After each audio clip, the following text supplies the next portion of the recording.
بسم اللہ الرحمن الرحیم۔ السلام علیکم ورحمۃ اللہ۔ لندن پلان کا ذکر ایک بار پھر ہو رہا ہے، اور لندن پلان پاکستان کی تاریخ آپ اٹھا کے دیکھ لیں، لندن پلان نے ہمیشہ پاکستان کو نقصان پہنچایا، پاکستان کا بیڑا غرق کیا ہے، وہ پاکستان کو ہمیشہ تباہ و برباد کیا ہے۔ شہباز شریف گیا ہے لندن میں، اور شہباز شریف نے جا کے نواز شریف سے ملاقات کی ہے، اور یہ جو ملاقات ہوئی ہے اس میں پاکستان کے حوالے سے بڑے اہم ترین فیصلے کیے گئے۔ دیکھیں یہ کس قسم کا ملک ہے، یہ انہوں نے ملک کے ساتھ جو مذاق بنایا ہوا ہے، انہوں نے ملک کا جو کھلواڑ کیا ہوا ہے، انہوں نے ملک کے ساتھ جو اپنی مرضی کی ریاست بنا کے اپنے گھر کی لانڈی بنا کے رکھا ہوا ہے، وہ اس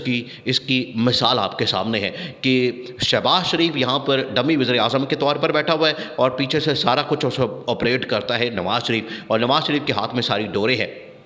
جبکہ نواز شریف پاکستان کی عدالتوں میں اس وقت مطلوب ہے، پاکستانی عدالتوں سے اشتہاری ہے، اس کے اوپر کیسز ہیں، اس کے اوپر جیل سے بھاگا ہوا ایک مفرور اور اشتہاری شخص وہ ملک کی فیصلے کر رہا ہے، وہ ملک کی معاملات کو چلا رہا ہے۔ ایون کہ اس سے پہلے جب آرمی چیف کی تعیناتی ہوئی تھی، اس وقت بھی عمران خان نے بڑا شور مچایا تھا کہ ہم ایک امپورٹنٹ ادارے کی، پاکستان کے اندر اہم ترین ادارے کی اور اہم ترین پوسٹ اور شخصیت کی جو اپوائنٹمنٹ ہے وہ ایک ایسے شخص سے نہیں کروا سکتے، ایک ایسے شخص کے ذریعے سے نہیں ہو سکتی، ایک ایسے شخص کو اس میں مشاورت میں شامل نہیں کیا جا سکتا ہے جو کہ پاکستانی عدالتوں کے اندر اشتہاری ہے، مفرور ہے، بھاگا ہوا ہے، اس کے اوپر کیسز، مقدمے اور بھگوڑا آدمی ہے، اس کے اوپر کبھی بھی اس طرح سے ٹرسٹ نہیں کیا جا سکتا، اور نہ ہی اس کے فیصلے کو، نہ ہی اس کے مشورے کو پاکستان کی سیاست کے اندر لاگو کیا جا سکتا ہے۔ اب ایک بار پھر سے لندن پلان تیار ہو رہا ہے۔ دیکھیں شہباز شریف تو یہاں سے بھاگ گیا، شہباز شریف یہاں سے بھاگا ہے، اس کو یہ نظر آ گیا کہ پاکستان کے اندر حالات اس کے لیے اب بڑے خطرناک ہو گئے ہیں، کیونکہ ایک طرف تو سپریم کورٹ کی جانب سے تلوار لٹک رہی ہے، اور وہ ہے نااہلی کی، نااہلی کی جو تلوار ہے وہ بڑی خطرناک ہے۔ آج نواز شریف نااہل ہو کے، ڈسکوالیفائی ہو کے لندن کے اندر بیٹھا ہوا ہے،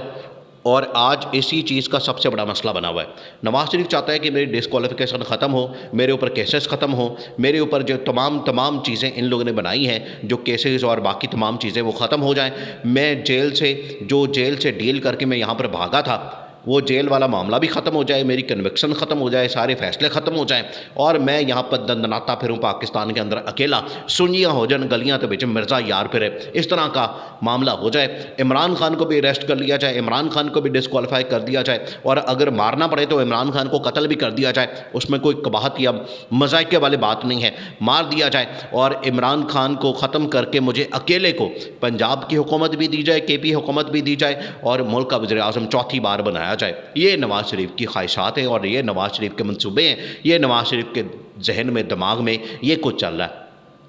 اب شہباز شریف کو پیچھے سے آپریٹ کر رہا ہے۔ اب شہباز شریف وہاں پر پہنچا ہے، 2-3 اہم ترین چیزیں وہاں پر ڈسکس ہوئی ہیں، اور اس ایجنڈے میں آئی ہیں، ملاقات کا ایجنڈا 2-3 اہم چیزوں کے اوپر تھا، وہ اب آپ نے سمجھنی، اور اس کے بعد جو اسٹیبلشمنٹ یہاں پر اب ڈنڈا دے کے بیٹھی ہوئی ہے اس حکومت کو، کیونکہ اس نے اب جو حال کر دیا ہے اس ملک کا، اس کے بعد تو اس حکومت کو زیادہ دیر چلنے کوئی بھی نہیں دے گا، نہ اسٹیبلشمنٹ، نہ سپریم کورٹ، نہ کوئی اور ادارہ، اور نہ ہی عمران خان تو پہلے دن سے کہہ رہا ہے۔ دیکھیں جب عمران خان کو نکالا گیا، عمران خان کی حکومت کو ختم کیا گیا، تو عمران خان نے پہلے دن بتا دیا تھا کہ آپ مجھے نکال تو رہے ہیں، آپ میری حکومت ختم کر رہے ہیں، لیکن جو ریکوری، جو پاکستان کی ترقی اور خوشحالی، جو پاکستان کے اندر پروگریس، پاکستان کے اندر جو اتنی ترقی اور پازیٹیو انڈیکیٹرز آئے ہیں، وہ سارے کے ساروں کے اوپر آپ نے پانی پھیر دینا ہے، اس طرح کا رجیم چینج آپریشن کر کے، اور اس حکومت کو مسلط کر کے یہ والی حکومت جس کے خلاف آپ لوگوں نے ہی پروپیگنڈا کیا، آپ لوگوں نے ہی بتایا، کیونکہ اس وقت شوکت ترین جو وزیر خزانہ تھا، عمران خان نے شوکت ترین کو بھیجا تھا جنرل باجوہ کے پاس، اور بتانے کے لیے کہ اگر آپ نے ان چوروں ڈاکوؤں کو ملک کے اوپر مسلط کیا تو اس کے بعد پاکستان کی جو حالت ہونی ہے وہ آج عمران خان نے جو باتیں کہی تھی وہ آج سچ ثابت ہو رہی ہیں، کہ عمران خان نے کہا تھا کہ انہوں نے پاکستان کا بیڑا غرق کر دینا ہے، اکانومی کا بیڑا غرق کر دینا ہے، پاکستان کی فوج کا سٹیک پہ لگا دینا ہے، اسٹیبلشمنٹ کو سٹیک پہ لگا دینا ہے، اور تمام کی تمام چیزیں انہوں نے سٹیک پہ لگا دینی ہے، اور اس کے بعد پاکستان کی ریکوری، پاکستان کا ریوائول بڑا مشکل ہو جانا ہے۔ یہ عمران خان نے اس وقت بتا دیا تھا۔ اب عمران خان بار بار یہ کہتا رہا، اور آج بھی عمران خان کہہ رہا ہے کہ اب ملک کے اندر جو انتخابات ہیں، ملک کے اندر جو الیکشن ہے، وہ واحد حل ہے، واحد سولوشن ہے، اس کے علاوہ اگر کوئی آپشن ہے تو وہ پھر اسٹیبلشمنٹ کے پاس ہے، اور اسٹیبلشمنٹ اب اس کی بات ہوتی ہے کہ مارشل لاء کی آپشن، کو کی آپشن، ایمرجنسی کی آپشن،